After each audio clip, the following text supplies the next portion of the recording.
Bangladesh railway পশ্চিমাঞ্চলের পাকশি বিভাগের মালবাহী ট্রেনের আয় অর্ধেকে নেমেছে। গত 4 বছরের মধ্যে এবছর আয় সবচেয়ে কম। পাকশি বাণিজ্যিক কর্মকর্তার কার্যালয় সূত্রে জানা যায়, পাকশি রেল বিভাগের অধীনে 2023 সালের জানুয়ারি থেকে সেপ্টেম্বর পর্যন্ত 583টি মালবাহী ট্রেন চলাচল করে। এতে আয় হয় প্রায় 80 কোটি টাকা। 2024 সালের জানুয়ারি থেকে সেপ্টেম্বর পর্যন্ত 294টি মালবাহী ট্রেন চলাচল করে। এতে আয় হয় 50 কোটি টাকা। পাকশি রেল বিভাগে 2021 সালে মালবাহী ট্রেনের সবচেয়ে বেশি রাজস্ব আয় হয়। সে অর্থ বছরে আয় ছিল 180 কোটি 74 লাখ টাকা।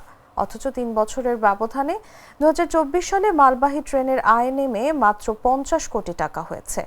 আয় কমে যাওয়া প্রসঙ্গে নাম প্রকাশে অনিচ্ছুক রেলওয়ের এক কর্মকর্তা বলেন, 2024 সালের শুরুতেই ডলারের দাম বাড়ার কারণে বাংলাদেশে পণ্য আমদানি কমতে থাকে।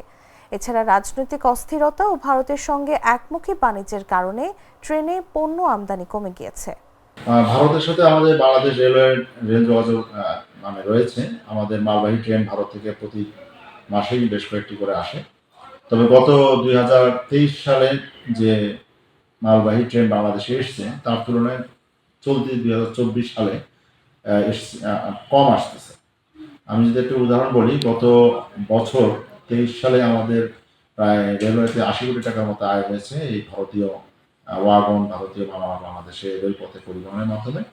এবং চলতি বছরে গত বছর সেপ্টেম্বর পর্যন্ত হয়েছে 80 কোটি, আর চলতি বছর এই সেপ্টেম্বর পর্যন্ত হয়েছে 50 কোটির মতো।